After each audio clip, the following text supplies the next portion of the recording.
course, no matter what you think of him, at the minute Russell Brand is in a bit of trouble, isn't he? And I think it's very important to say that in this country you are innocent until proven guilty, and that is obviously after all the facts have been considered, which is very important in my eyes. And if he did indeed do those things, then he should be punished severely. However, if he didn't, then I'm guessing he'll probably be seeking quite a lot of compensation, because at the moment he is facing allegations of sexual assault from not one, not two, but 4 separate women, including one who was as young as 16 at the time.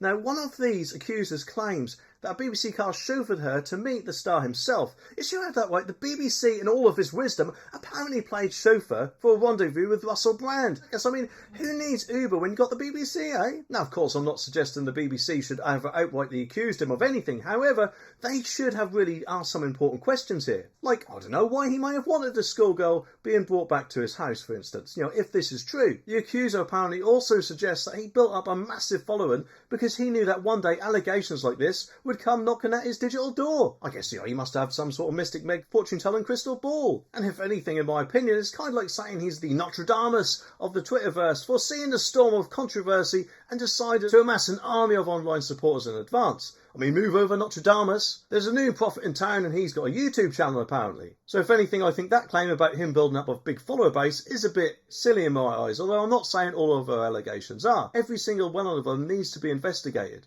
And in a video posted online, Russell Brand denies the allegations and insists that all of his relationships have been consensual. It's a classic case of he said, she said, except it's happening in the digital age where tweets and likes count as character references, I guess. And now Russell has argued that all of these claims are all part of a grand vendetta against him, orchestrated by the mainstream media. But as Alice, the accuser, points out, Brand himself is very much part of the mainstream media. It's like a cat accusing a dog of being too feline. Alice also suggests apparently that Brand has millions of YouTube followers are all too willing to lap up the conspiracy theories. Like he's some sort of Pied Piper of the internet, leading followers down a rabbit hole of suspicion and distrust, all whilst playing this YouTube flute. Now, of course, a big celebrity like him, I'm guessing, can make quite a bit of money on YouTube, so I think that's probably the main reason why he's doing it, rather than just try to gather loads of followers. But just when he thought the plot couldn't thicken any further, the Times claims that several more women have come forward with their own allegations against him. And the article says that the Metropolitan Police said that it will speak to the Sunday Times and Channel 4 to ensure that any victims of crime